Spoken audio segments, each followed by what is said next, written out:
Welcome back to the Dementia Collective, a podcast where we explore powerful stories and fresh ideas shaping the future of dementia care. If you're new here, my name's Andrew Karesa.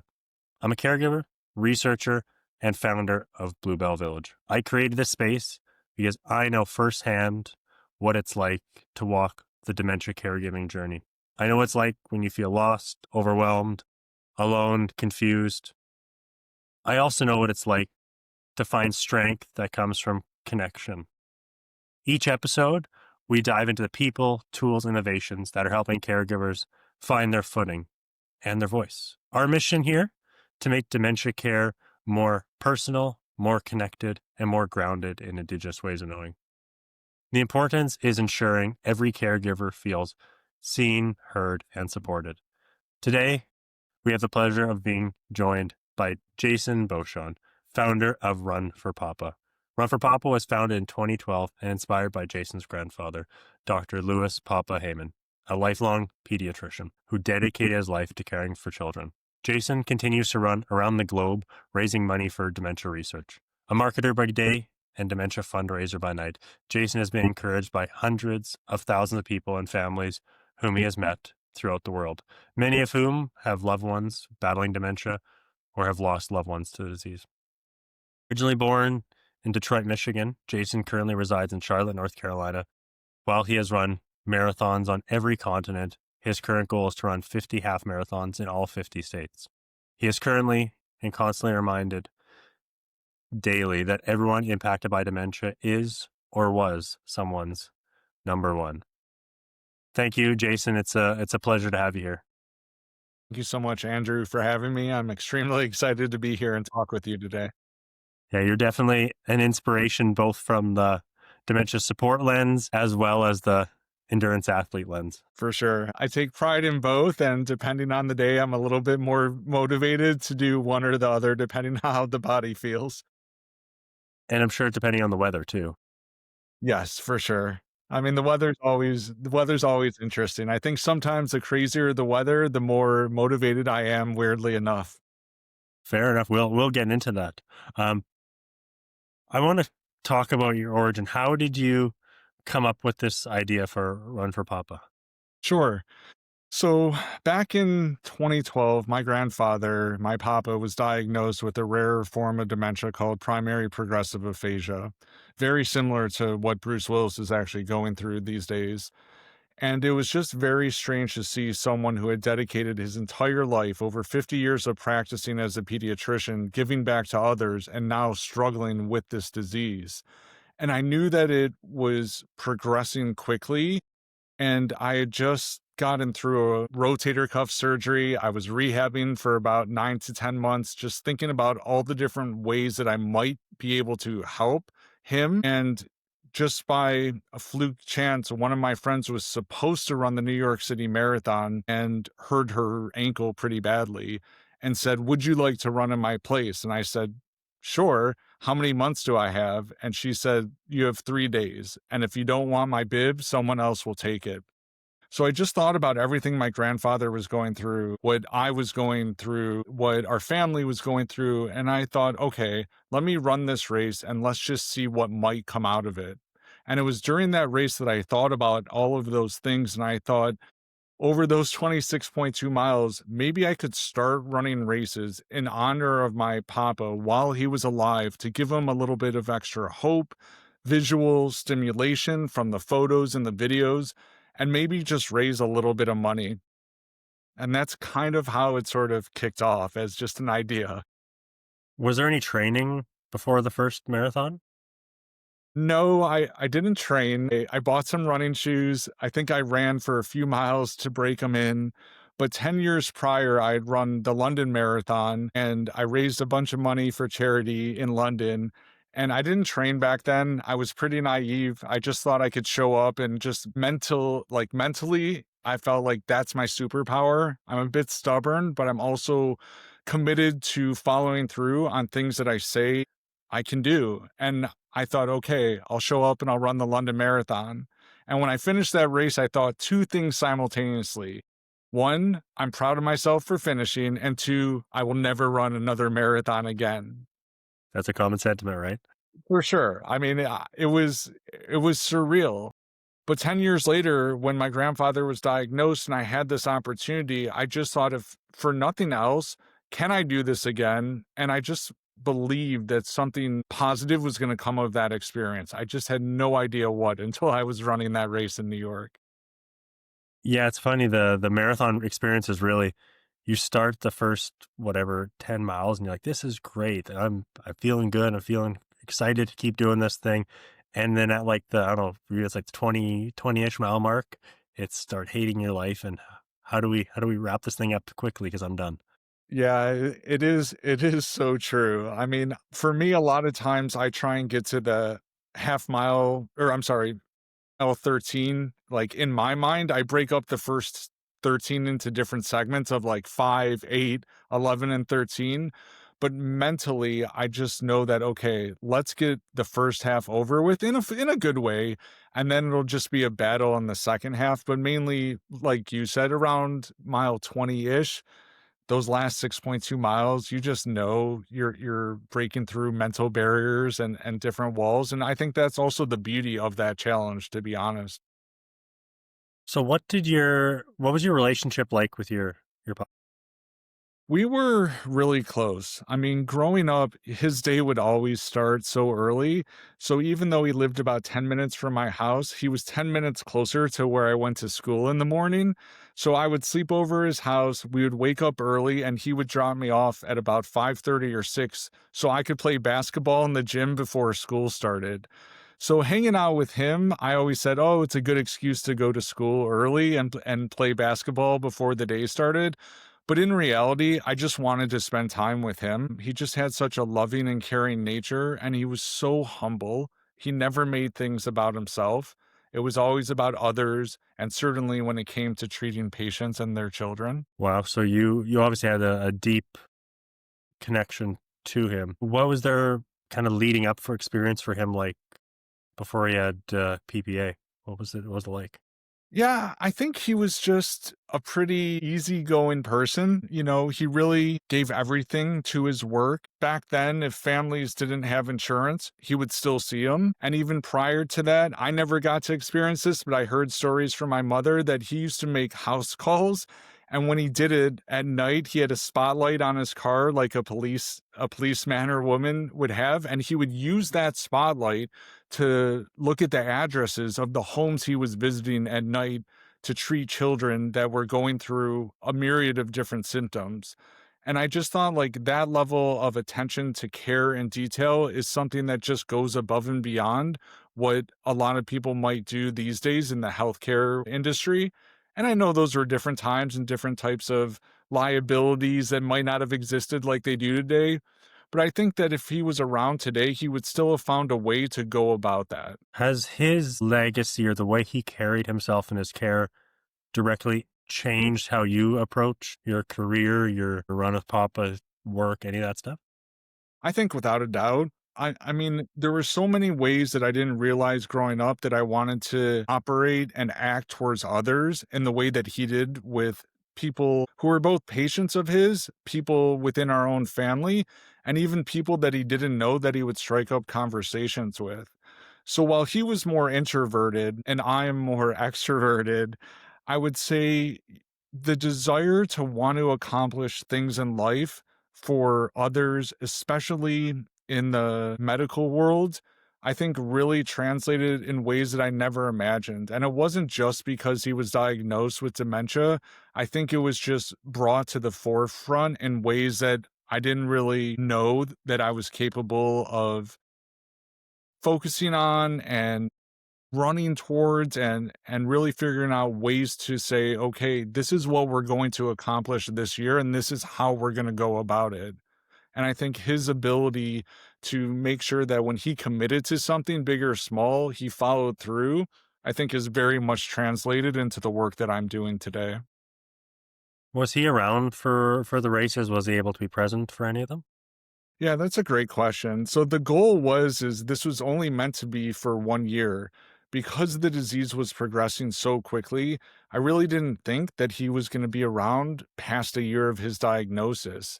So he was around for the first 2 years. The first year, we did this big campaign that really culminated at the Great Wall of China Marathon. And I thought to myself, how can I translate this into the internet, into social media, and garner media attention and bring more people into the fray? So I thought, well, if I set the end goal of the Great Wall of China Marathon, it will make him excited. It'll make me excited and motivated. And I thought that would be an interesting way to story tell the why behind what we were looking to accomplish. And then after that first year, he was around for year two when we decided that this would continue. And I was like, how am I going to top the Great Wall of China? And I did this research and I found that there was this race on an open animal reserve in South Africa called the Big Five Marathon. And I was like, that's it. This is what we're going to do for year two. And if it continues, we'll figure out what's next moving forward.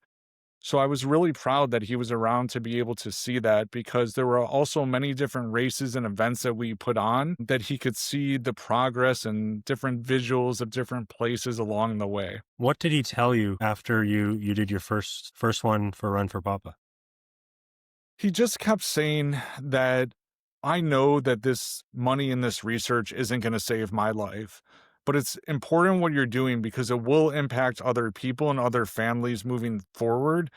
And he just kept saying that in different types of ways, and I think it was as much for him as it was for me and our family, because we both knew the reality that he was on borrowed time, and we just wanted to make the most of the time we had together. Wow, that's moving. Did his perception of the race change as time went on and you continued to do it and raise more funds, bring more awareness? Did his commentary about it change? Yeah, so it's interesting because with this type of dementia, a lot of times as it progresses, the person can understand what is being said to them for the most part, just like you and I communicating, but they have challenges processing that back out. So while he and I were able to talk about this throughout a lot of the first year, a lot of the communication was done more visually as time progressed between the images of these races, the videos, and you could just see him light up in different ways when it was being shown to him. And it just motivated me to think about how can I better tell the stories of these races and places and why we're doing it through different videos and different imagery, because I could see that resonating with him, and indirectly it was resonating with so many other people and families that I really wasn't aware of that impact initially, to be honest with you.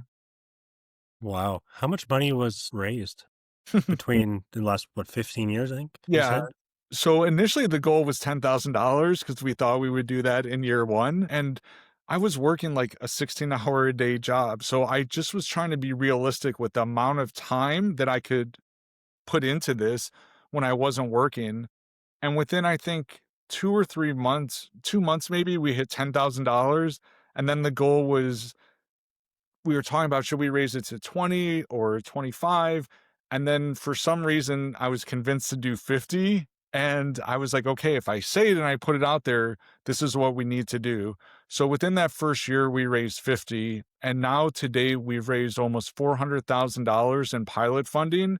And that has led to an additional $20 million plus in grant funds as a result. Wow. What impacts have you seen with that money? I would suspect you've probably seen, some research or some impact for families or something to that effect. So can you talk about that? Sure.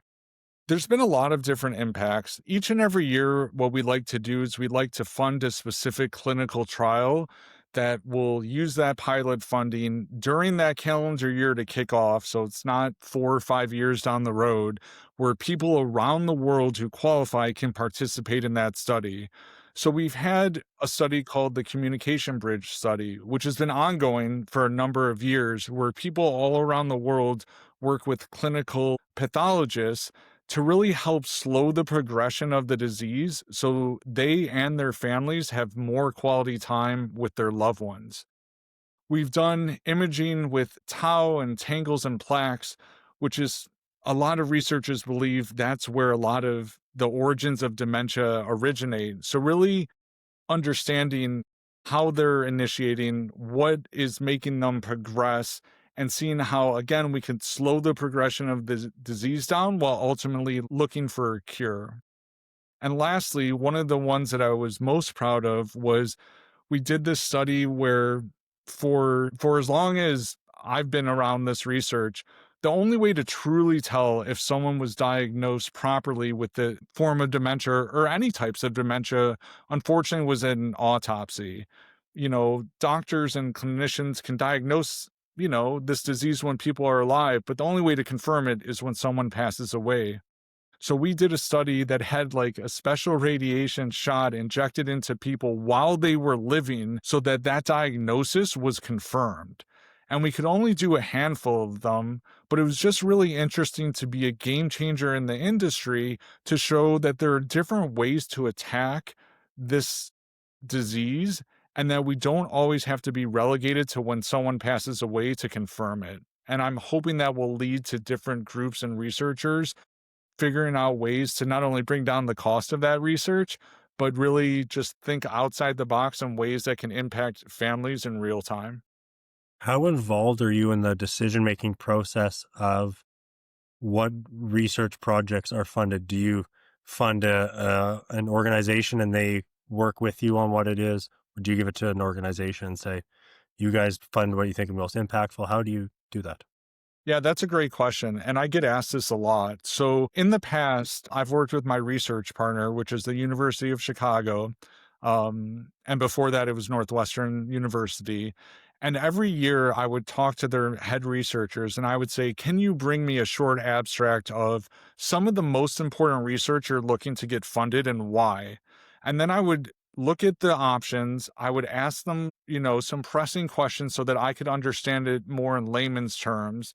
And then I would think about what is going to be the most impactful and how is the best way to market that to people, whether they're within my donor network or whether there's someone who is organically searching for a video of mine or might come across a wonderful podcast like yours and like hear this discussion. So each and every year, the goal would always be to really focus on one specific area to fundraise for. A lot of times it would be for pilot research so that we could say, okay, instead of a grant writer saying, we need $2 million to fund this clinical trial, and we believe it will lead to A, B, and C.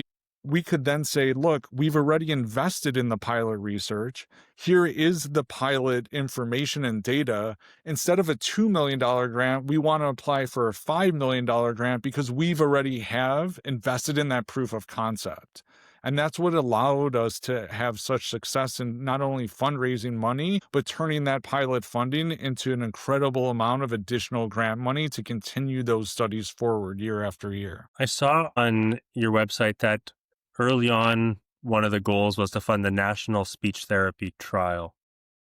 Can you talk about what that was and how that impacted or how the funds have been used for that? Yeah.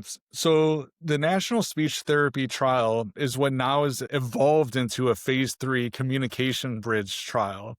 So back then, the theory was, if money was being raised for a particular research facility in Chicago, well, why would other people around the world be interested in just supporting that research in that city of Chicago?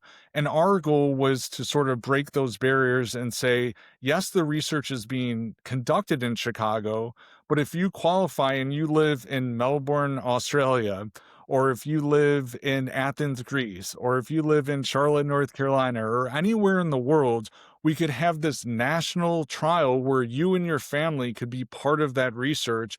And that way, dementia, as we know, isn't relegated to any city, state, or country. So we wanted to start this and see, would this work? Would other places around the world be interested in learning from this research and possibly replicate it in their own areas?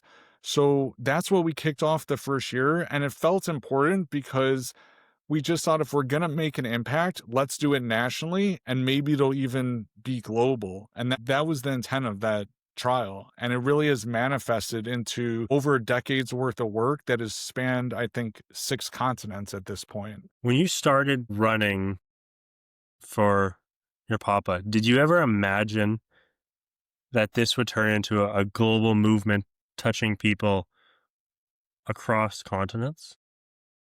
I mean, to be completely transparent, absolutely not. The goal I thought was, could I help raise a little bit of money from family and friends who knew my papa, knew what he was going through, and would believe in supporting a clinical trial? I really had no idea or ambitions that anyone outside of our internal bubble, so to speak, would be interested or care. I really didn't. I was just trying to figure out ways to do my small part to ease what was going on with my grandfather. We were all doing it in different ways in our family. It wasn't like it was just me, but this was my way of saying, okay, maybe this is what I can do to make that type of impact. So the fact that media outlets were reaching out, the fact that people would be emailing me in Europe or South Africa, even Antarctica, there was a researcher that was emailing me, like, this just didn't make any sense. But when I started to see that happen week after week, I really thought, okay, I need to be taking this a little bit more seriously and what this might be able to evolve into. Do you think that some of the more, let's say, wild races have been uh, more attractive for people to donate to? The fact you talked about Antarctica, it's probably few and far between people that can do the Antarctica marathon. So do you think the fact that if you're doing that is eliciting more support rather than saying, I don't know, like Boise, Idaho or something? Sure. So, nothing against Boise, Idaho. I'm actually planning to run a race next year there, so I'm looking forward to going there. But I think it's actually twofold. I don't know that it's black or white. So, without a doubt, if I'm reaching out to media outlets or if I'm looking to do an interview or someone's asking about me, there's no question that the Great Wall of China, Antarctica, the Big Five Marathon, Mount Everest, like these are major races that really raise eyebrows. They do. So it's an easy attention getter. And I understand that and I appreciate that. And that was part of why I wanted to run them because I'm trying to help be a part of a group that's looking to make an impact in the world. However, when it's smaller cities and not on as big a scale, like a Boise, Idaho, like a Duluth, Minnesota, like a Detroit, Michigan, the impact in many ways is actually more interesting because, because dementia isn't relegated to any of these locations. When I come to a particular city or state, I think it has a really unique impact, not only in that area, but people will say, well, can you come here to create awareness in our community? And it just has more of a grassroots feeling. And I think that both of those are important. And that's why I'm so passionate about running in all 50 states, is because you never know when and where it's going to resonate. And while the shiny objects of the big races, are important and it helps to spread the word sometimes easier on a larger scale, I do think the races that aren't as well known just have a really important impact on so many people that I would never have been able to reach otherwise. Do you have any aspirations to do the big 7 marathons or the 7 majors? You've done London, so you've done one. I think you've done Chicago too, right? I And have Boston? I've actually done all 6 of them. So I have run New York, Chicago, Boston, London, Berlin, and my gosh, now I'm blanking out on what the 6th. Tokyo. Yes, Tokyo. So I've done all of those, and that was sort of, when I was thinking about, okay, after the first 2 years, like, all right, maybe what I can do over the next 5 years is run a marathon on every continent. And then when that was done, my focus sort of turned to, okay, maybe I can run all of the majors. And then as we continue to raise more money and help more families, I was like, well, what's next? So that's where I turned to 50 half marathons in 50 states. I know they've just added a 7th major in Sydney.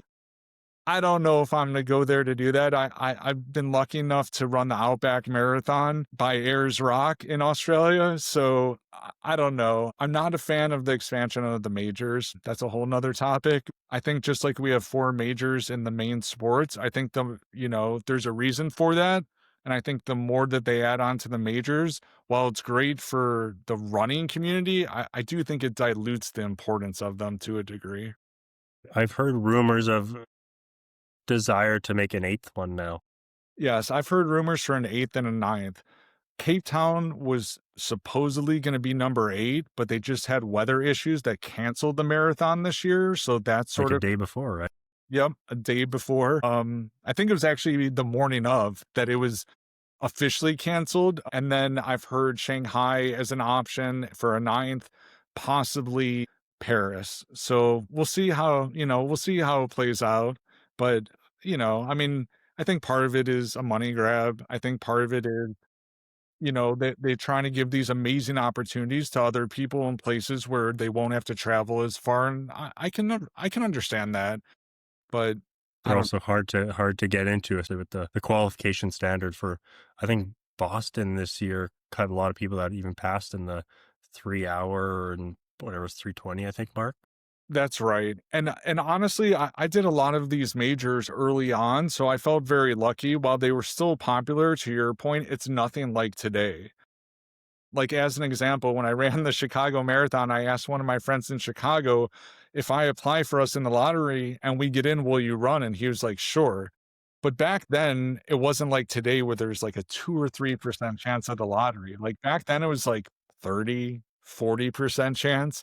So the scope of these races in many ways has gotten more popular. I think for videos like mine, I think for the amount of social media that other people do, the desire to be able to run, all of the majors, it's just totally changed the game. And honestly, I think a a part of that too, as it relates to Boston, is what happened between 2013 and 2014 with the bombing. Have you considered other endurance sports like an Ironman, something like that? I've considered it for about like 5 seconds. I don't know. I think part of it is because of the way I just show up for races versus train. I think with an Ironman, you just wouldn't be able to get away with it. And while I don't recommend, Not on the bike. yeah, and I don't recommend anyone just shows up for a half marathon or marathon and they don't train for whatever reason. That's like my superpower. But when it comes to longer endurance races, I don't know that I could do it. I think the only one that I've ever thought about from a running perspective was the Marathon des Sables, which is in Morocco, which is a 5-day, 155-mile race in the desert. I mean, that is one kind of like Everest. Before I committed to doing that, I thought about Everest for years, and I eventually, committed to doing that. The Marathon des Sables might be the only ultra race that I would consider doing in my life. So you don't train at all for these? I do not train at all. I used to not tell that to people because I thought it would just get a negative reaction, and sometimes it does, but it's not meant to be from "Oh, look at me, I can just show up and not train." It's just one of those things that I don't know why my body is able to do that, but when I am spending my time training, it's for marketing purposes to raise awareness and dollars for research. And that's sort of where I take that training very seriously. And for the races, I do take them seriously. I have goals and times I want to finish. To date, I've finished all of the races except one, which was in Boston in 2013 because of what happened. So I think that it's worked well for now. I 82 of 83 races, so I'll take those odds any day. But for there's just something special about race day, and no matter what your body feels like, no matter where your mind's at, you have a finite time where you can start and stop, and you just have to show up and you have to do the best you can, and I'm all about it. What are some most significant races you've done for Run for Papa? And you can qualify significant however you want. Sure. So I think the first two would have to be the Great Wall of China and the Big Five Marathon, because for me, those were so significant because they had a direct correlation to my grandfather being alive and seeing those years and campaigns come to fruition. So those two I think will always be at the top. In 2013 in Boston with the bombing, I think it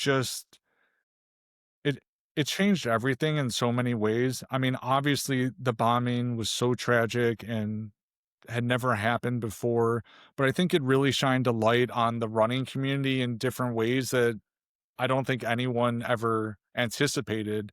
And what I mean by that is all of the races after 2013, including Boston in 2014, was more of an event to get into. There was more attention, more eyeballs, more people wanting to participate, whether it was to run or to raise money for different causes like I do. And I think it just ended up turning what was such a tragic event into something that really, I think, showed the best in people in races and communities around the world. I would say Mount Rushmore Half Marathon was really significant because that was a place that my grandfather always wanted to visit and unfortunately didn't have the opportunity to go to because he passed away. So being able to run there and just sort of having him, in my heart and on my mind, I just felt like he was with me and my family during that race. And lastly, I mean, I could tell you a great thing about all the races I've done, but without a doubt, Antarctica and Mount Everest are just places in this world that I never thought I would see in my life, let alone have the privilege of running in. And there are just no words for what it feels like to be able to do that. And I just try and capture that in my videos and in my blogs the best way possible. But I just think it's really important that you don't have to run these big races to have an impact. I'm just choosing to do that because I know that it can viewership and readership in ways that translates into helping so many other families. What was it like doing the Everest marathon? Because obviously, I think you start from base camp and you run down from there, right? You do. So for 11 or 12 days, you fly into Lukla Airport, which is the world's most dangerous airport. They've had a lot of crashes there. When you get on the plane, the flight attendant says you can put your seatbelt on, but it's not going to matter. We're either going to land or we're not. So like that is a crazy way to like start a trek that goes up to base camp, which is at 17,776 feet.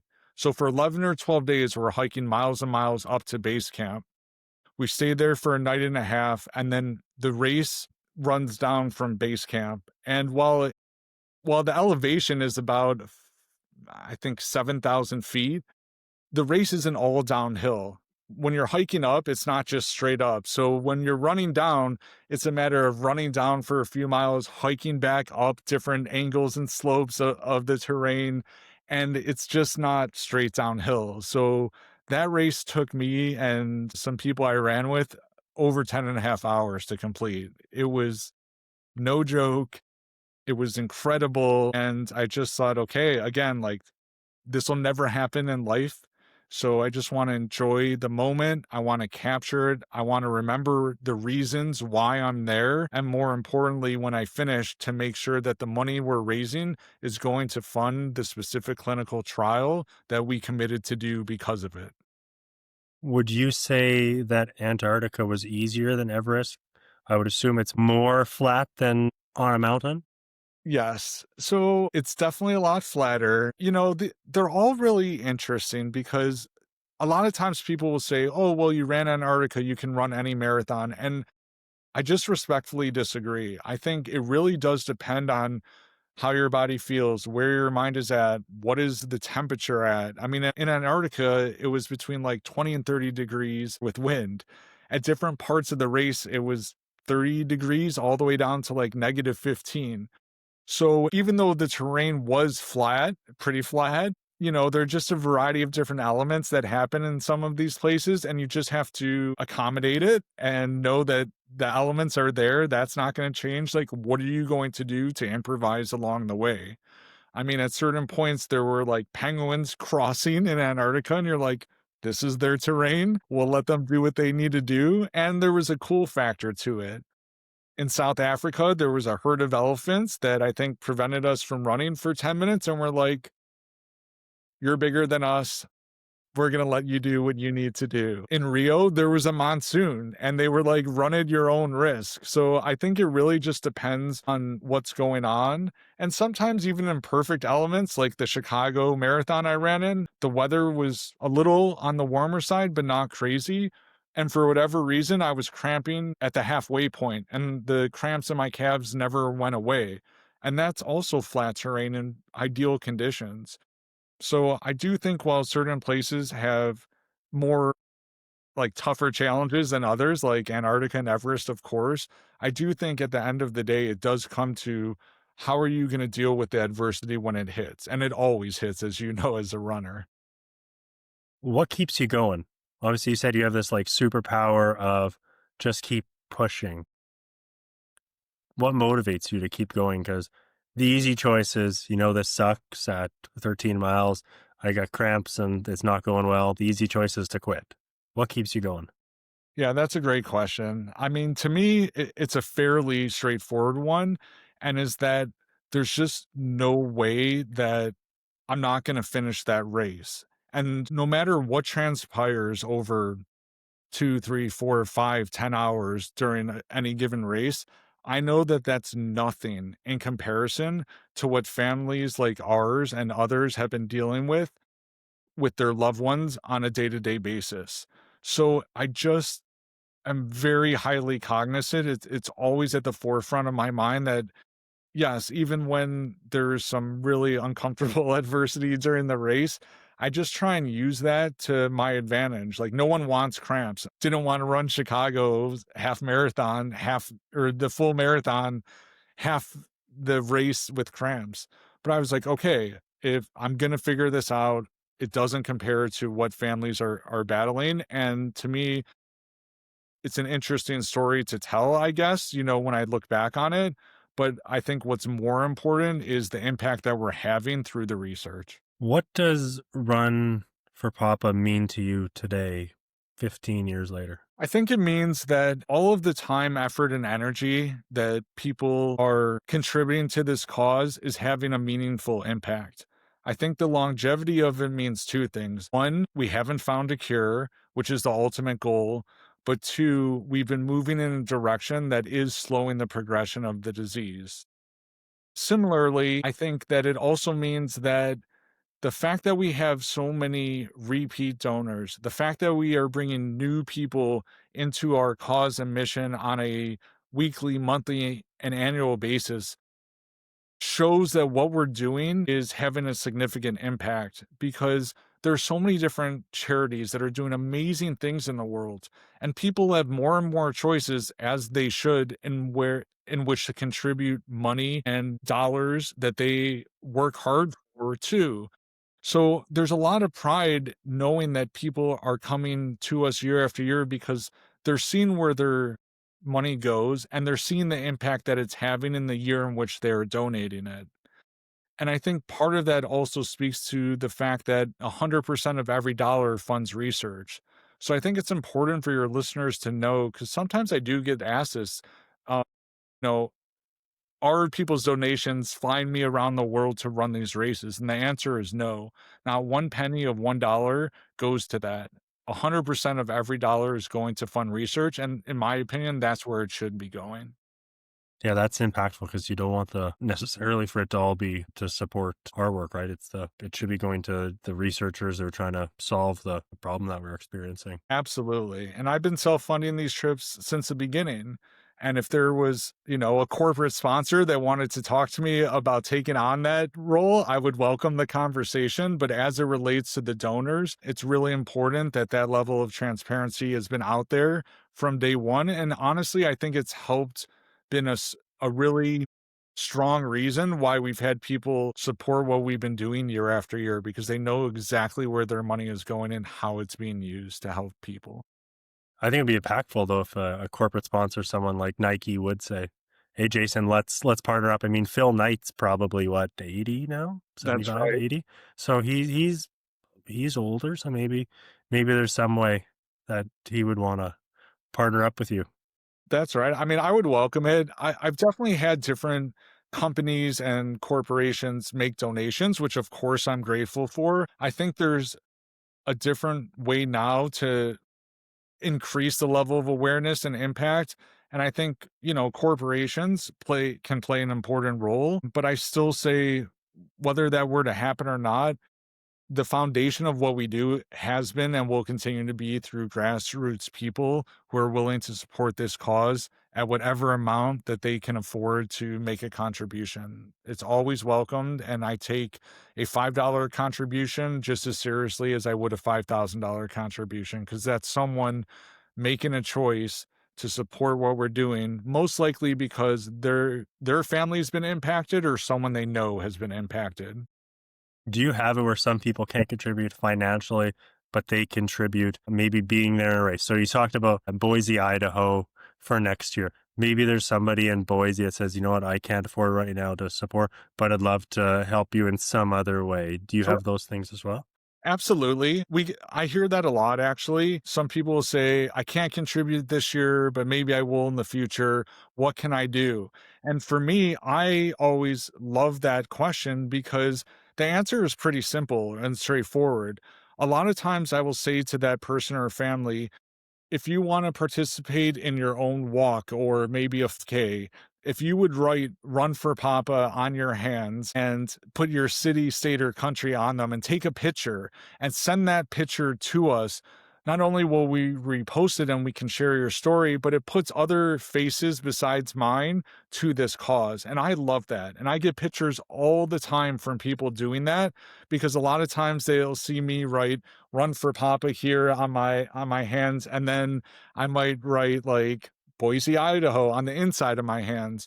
So to have people send those images in are really impactful because not only are they taking the time to get involved in their own way, but they really have a stronger connection to what we're doing because they're seeing that we're not just taking the pictures and doing nothing with them. We're asking them if we can share their stories. We're putting it on our social media.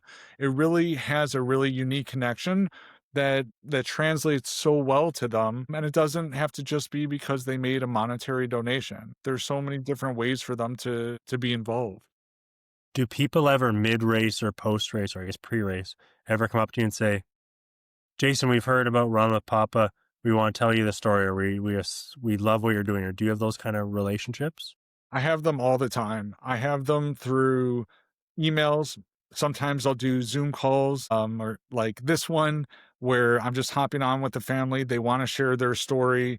I'll get emails. Can you come run this race? Or we would like to do a fundraiser for Run for Papa in our city. We've never done it before. We don't have a lot of time. Can you help us put something together where we can raise X amount? A lot of times when I go to different cities or countries, if I'm on the news, I'll get a lot of people reaching out the night before, during the race, post race. I've been at bars before, like having a beer, and people will come up and said, I really loved your story. I want to help. How can I help?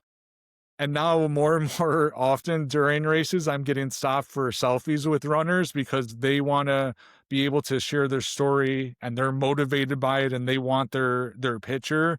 And I'm like, I'll stop as many if this is gonna have an impact, I'll stop as many times as possible, and I think recently in Kansas, I was dressed up as the Wizard of Oz in the Olathe half marathon. I think I was stopped honestly like 40 or 50 times in the half marathon, and I'll take that any day of the week because that translates into so much more than my finishing time of being 10 minutes later than expected or something like that.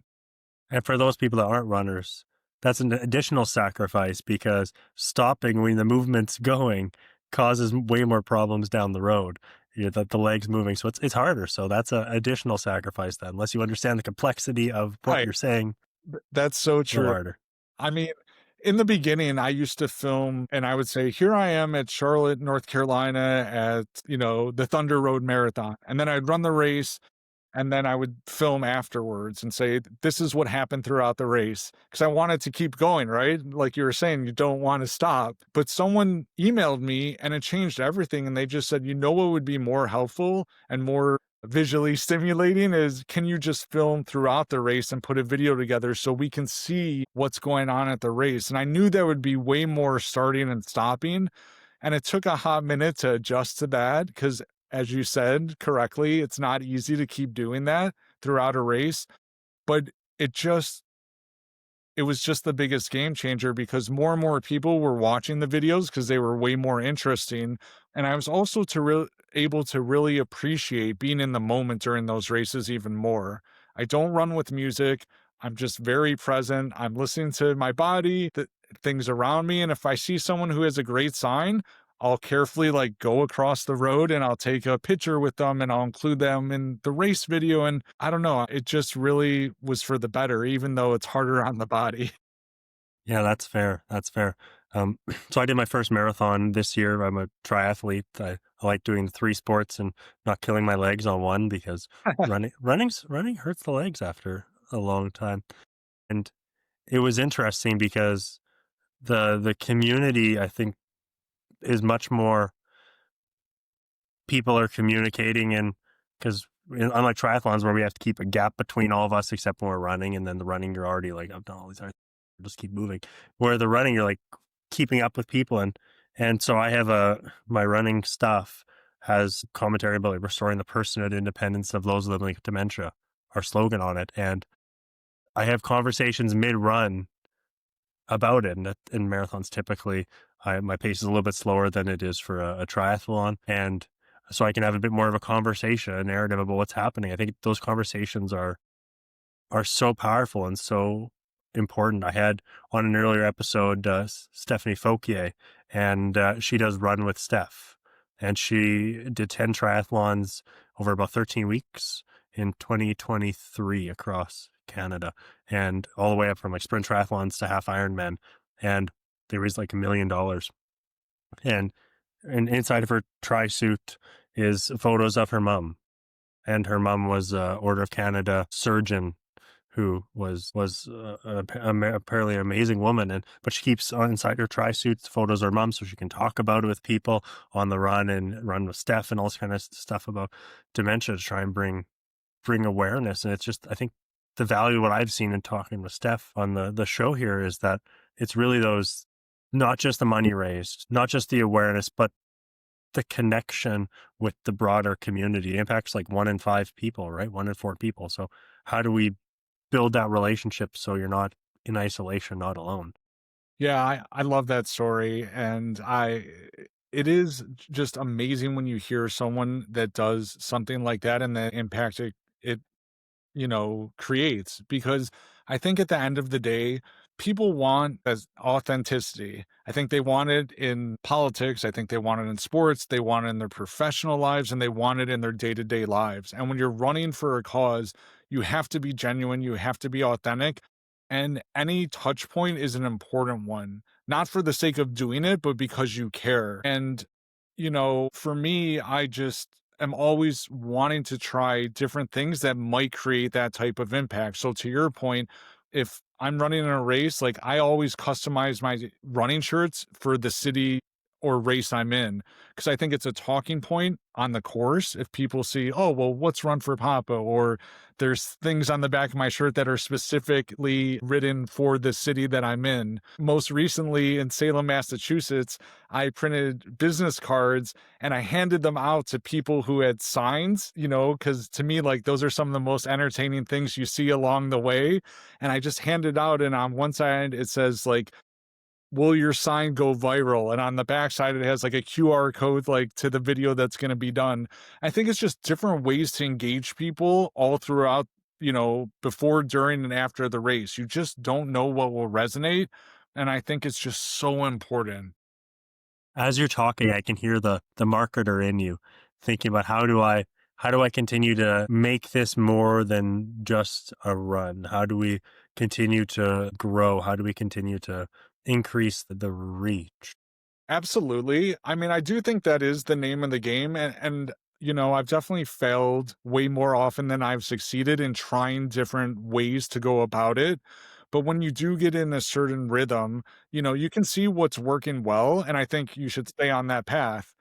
But for things like, the business card during the race, I had no idea how that was going to resonate or not. And it was fascinating to see like what happened afterward. Like people were emailing like, when's your video coming out? Like I've told people about like what you're doing because No one has ever handed me a business card about my sign. And I think it's also thinking about like your audience too. Like they're taking the time, sometimes spending like an hour or two writing certain things and creating these really creative signs. So, how can we show a different level of appreciation for people taking time out of their day to come out, support, and cheer? And I'm pretty sure like none of those people thought, well, they're going to be necessarily thinking about dementia during that race. And I think if 1 out of 4 or 1 out of 5 do, then that's worth taking the time to do that because I would have taken a picture with them anyway because I thought their sign was creative.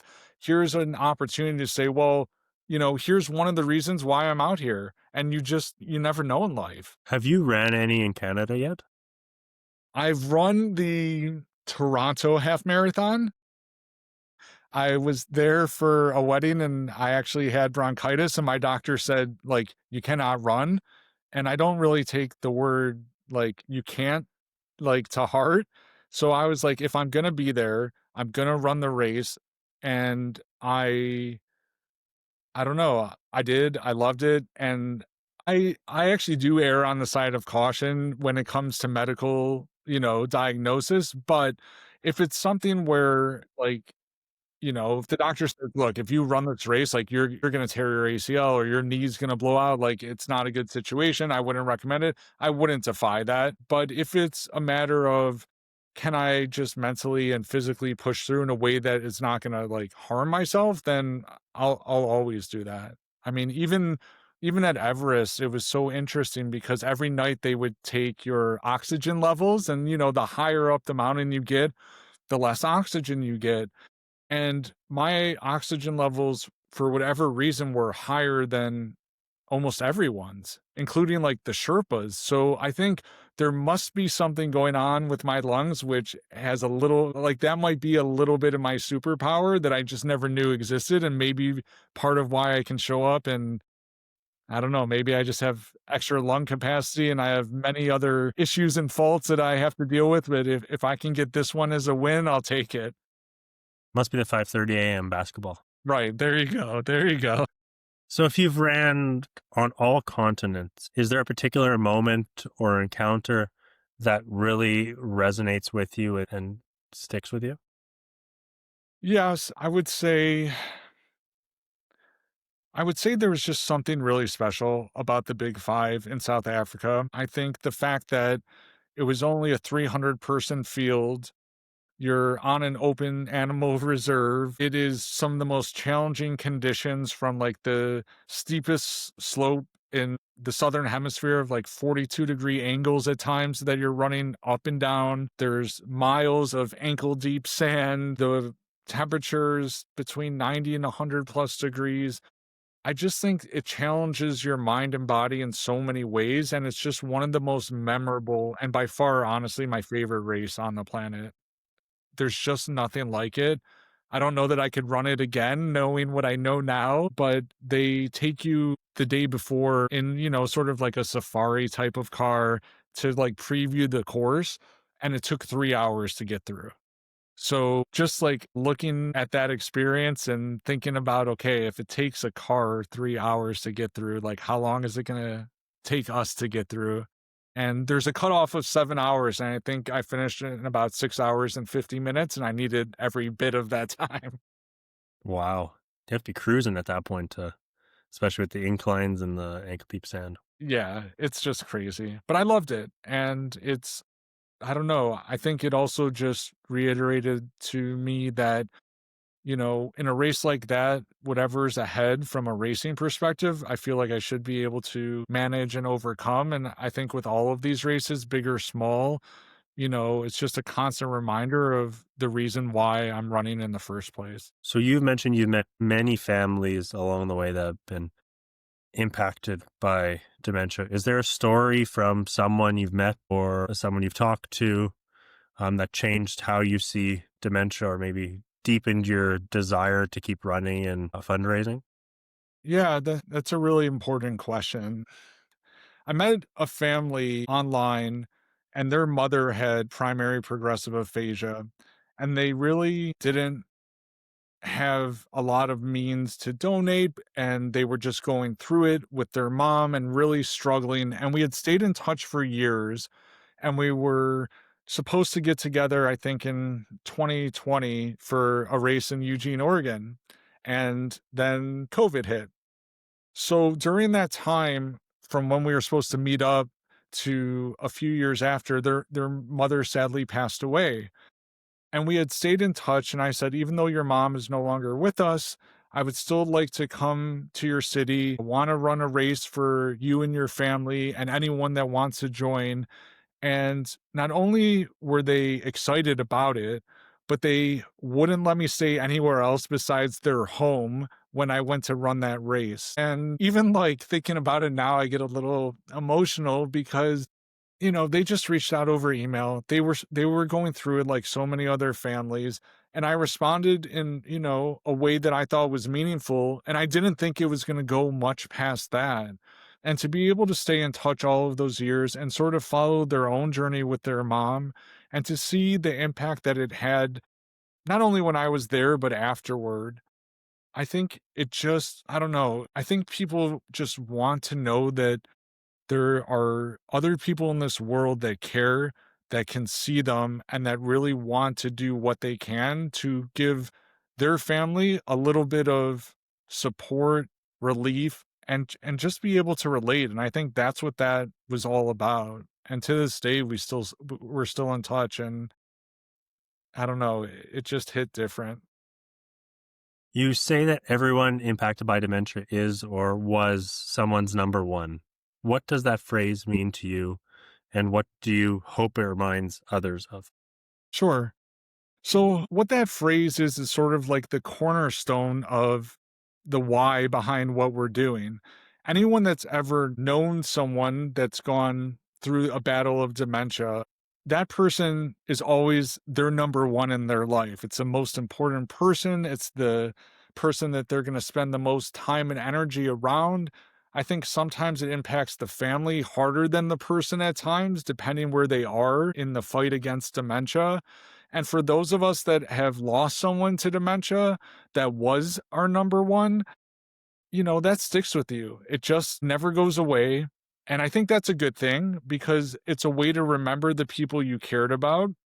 And it's also motivating to know that even though my number one and my papa is no longer with us, there are plenty of other people who are in the same boat. And there are many more families that are currently fighting against dementia with their number one. And it just, to me, is just the most relatable type of analogy. And that's really at the core of our mission and why we're fighting so hard to help find a cure and slow the progression of this disease.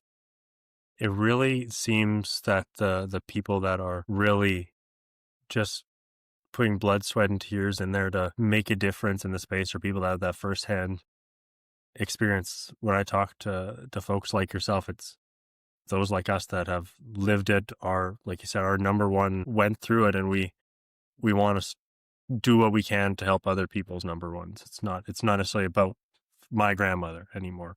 It's about everybody else's. Absolutely. And that's why I think, when my grandfather said, I know that this research isn't going to help me, but it will help other families, that just resonated in ways that I didn't really understand at the time as much as I do now. Like I understood the point at which he was getting at, but, that really is something I think about all the time because I could have just stopped when he passed away, and I think that would have been okay for what we did. But to see that level of impact that it has on families around the world and to read all the emails I get and to see the impact that the researchers that are doing this research are having, and the fact that they're transparent with other research centers so that other trials aren't being replicated because we're trying to keep the research only to us and we can't share it. Like, no, we don't want people to be investing money in research that we've done when we have these results.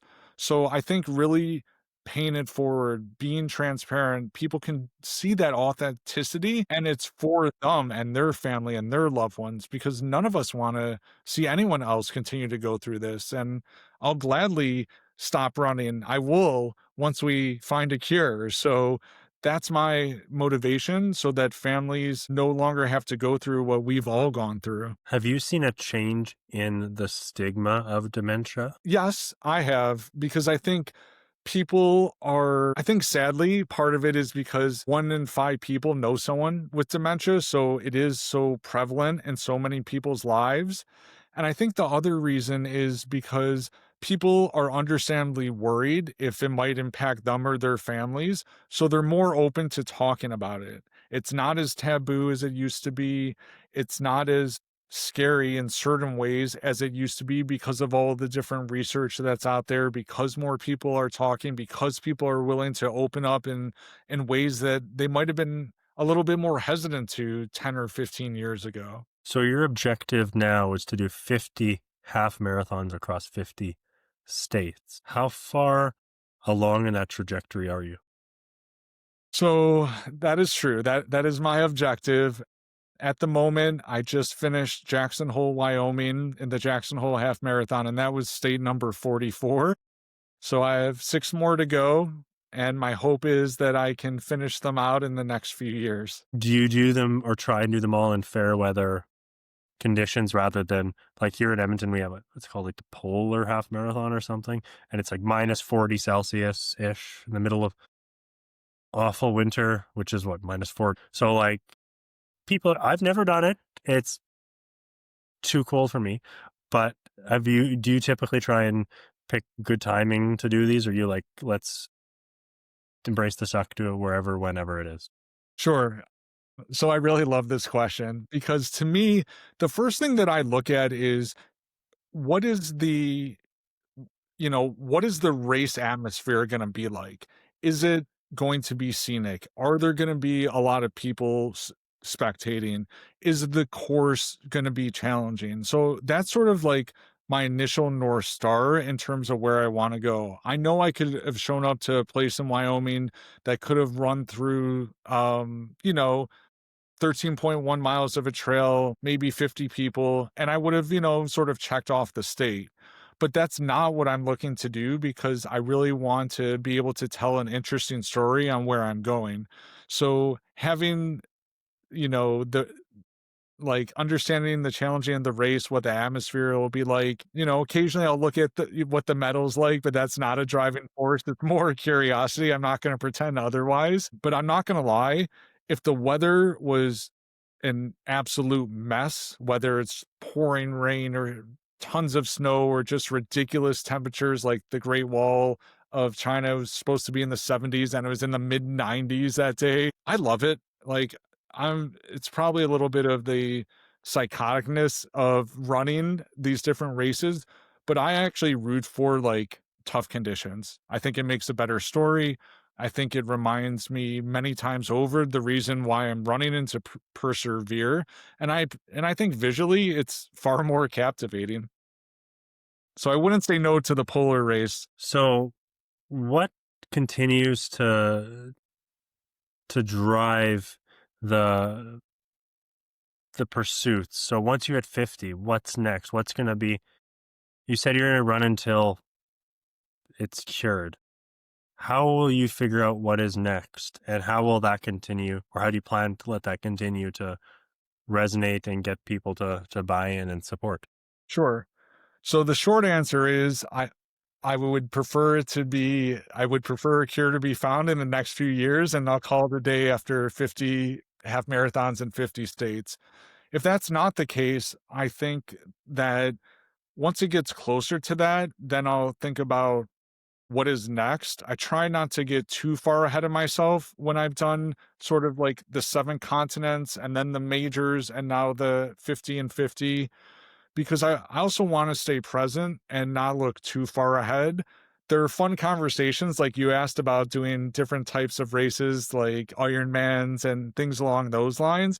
So like the Marathon des Sables, that's a 155-mile race in the desert. Like I sort of play around with that as like maybe that could be the next iteration of what I might do. But I also just love hearing what other people have done from a running perspective because it's not only good conversation, but it's also just ways to think about, okay, well, once this is done, you better have a plan on what's next because those types of races coincide with how we're trying to, fund research and how that might tie into different areas of focus that we're looking to do.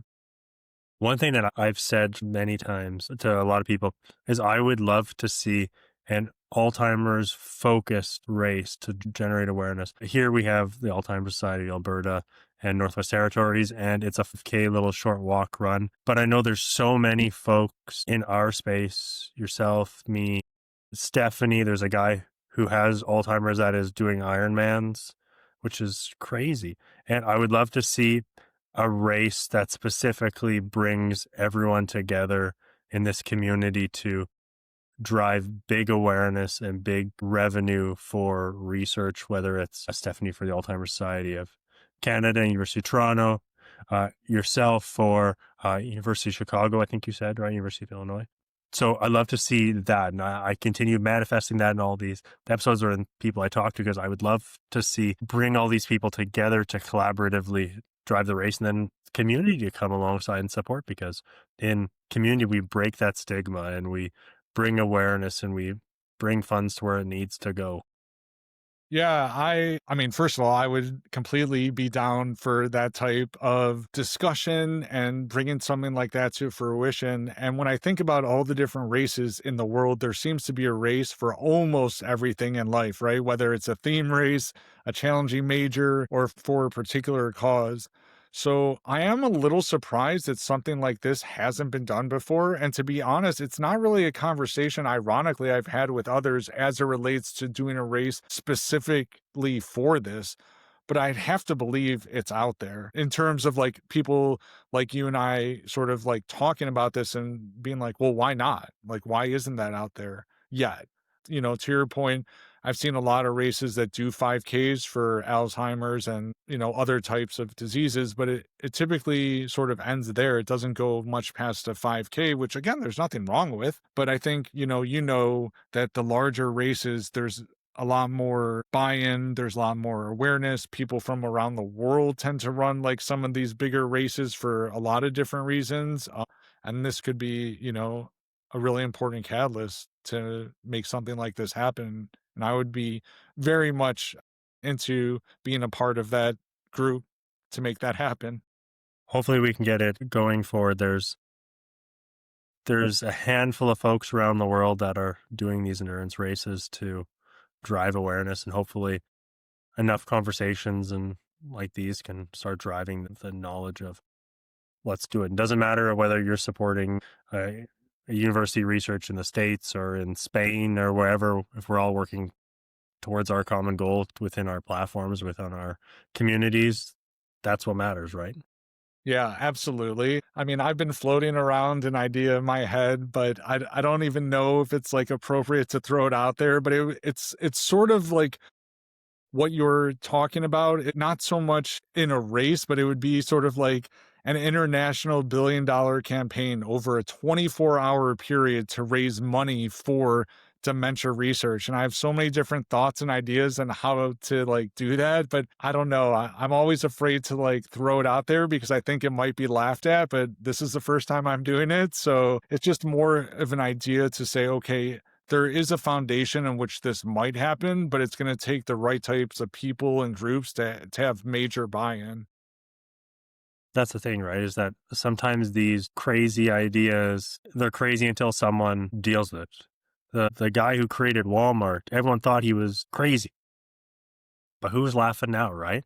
And I Exactly. think that's the thing, is that manifesting these things and having faith that, you know what, if I put this out there, then maybe the right person will listen to it. There's a lot of dementia doesn't discriminate, That's right. right? A lot of people have it. I mean, Gene Wilder, Bruce Willis, there's significant amount of people that have it that you wouldn't expect to have it. And folks like your grandfather or your grandfather, my grandmother, like I wouldn't have expected her to have that, but they do. So how do we impact a change that it will impact everyone? I think is the big thing for me to think through. For sure. And I think to your point, it's just taking a risk and just putting it out there and seeing like, will it resonate? Will pieces of it resonate?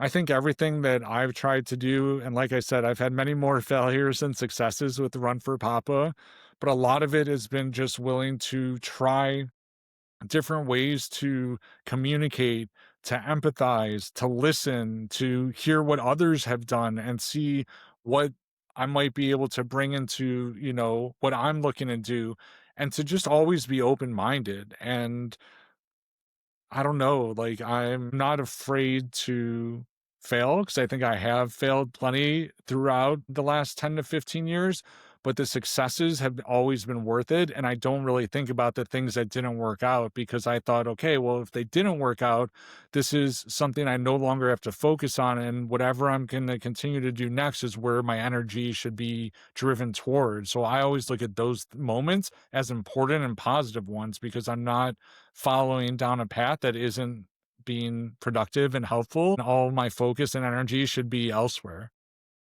They say that a steady sea never made a strong sailor, right? So we have to get strong through the difficulties, and knowing what doesn't work is only refining us and strengthening us. That's right. I like that analogy. So for families and caregivers listening, they sometimes feel helpless, overwhelmed, alone, just life is hard. What would you want them to know about the power of showing up one step at a time, just moving forward? Absolutely. So I think it's just so important to know that a lot of times when someone is in this point in life where they are overwhelmed and they don't necessarily see a strong path forward, you have to start somewhere. And sometimes it's easier said than done, but you get to a point and you sort of have the road less traveled, right? You can keep doing what you're doing and you know what that is going to yield, or you can take just one step in the other direction and just that little 1% a day or a week.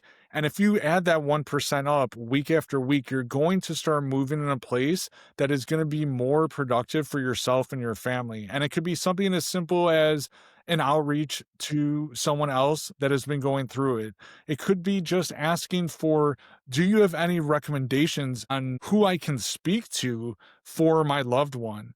Are there any ways that I can get involved in a small manner or a much larger amount of time of my life to contribute? Like, what can someone do to change the trajectory of their current state? I think that is the most important. And it usually is something really small at first.